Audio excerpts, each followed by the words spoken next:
नवरात्रि के पावन अवसर पर हम आज आपको दर्शन कराने जा रहे हैं एक ऐसे देवी धाम के जिसे राज सत्ता की देवी कहा जाता है।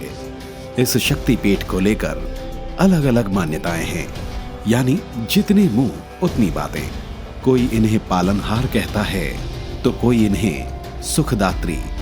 किसी की नजर में ये शक्ति स्वरूपा हैं तो किसी के लिए सिद्धिदात्री। किसी के लिए ये शत्रु विनाशक हैं तो किसी के लिए सुखदाता। जी हां, हम बात कर रहे हैं एमपी के दतिया में विराजी पीतांबरा माता की, जिन्हें आसपास के इलाकों में माई कहकर संबोधित किया जाता है।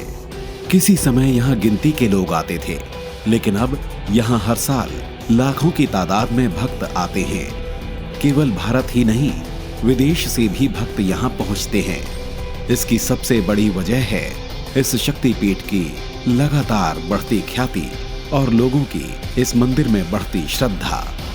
हालांकि ये मंदिर केवल 80 साल पुराना बताया जाता है, लेकिन इस पीठ की स्थापना को लेकर अलग अलग मान्यताएं प्रचलित हैं।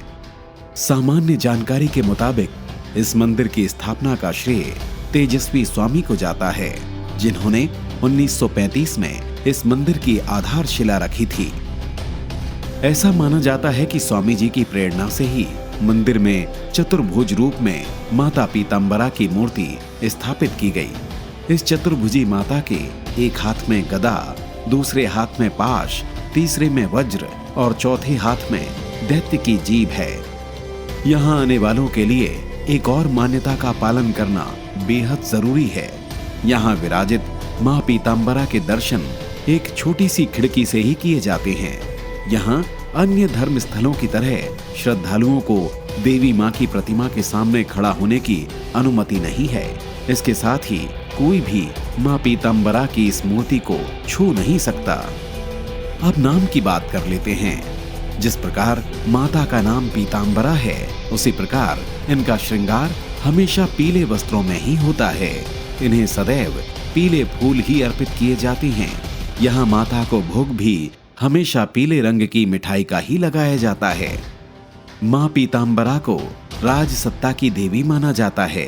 यही वजह है कि राज सत्ता से जुड़े और उसकी इच्छा रखने वाले यहाँ आकर गोपनीय या सार्वजनिक रूप से मां की अर्चना एवं पूजा कराते हैं। इसका यही मकसद होता है कि वे मां को प्रसन्न करके मनवांछित सफलता प्राप्त कर सकें। स्थानीय लोगों की मान्यता है कि माता पीतांबरा का अनुष्ठान करने से कोर्ट, कचहरी और मुकदमों में भी सफलता हासिल होती है।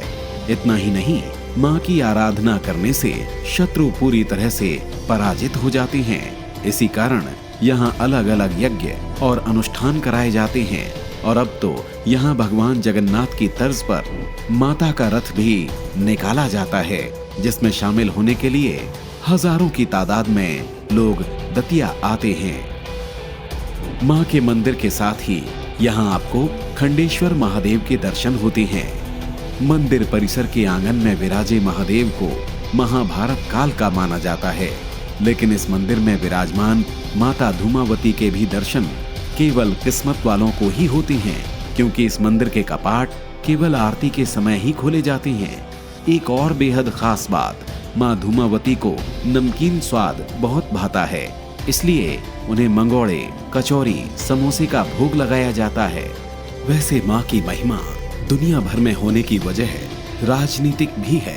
1962 में चीन से युद्ध रोकने के लिए जवाहरलाल नेहरू ने इसी मंदिर में महायज्ञ कराया था।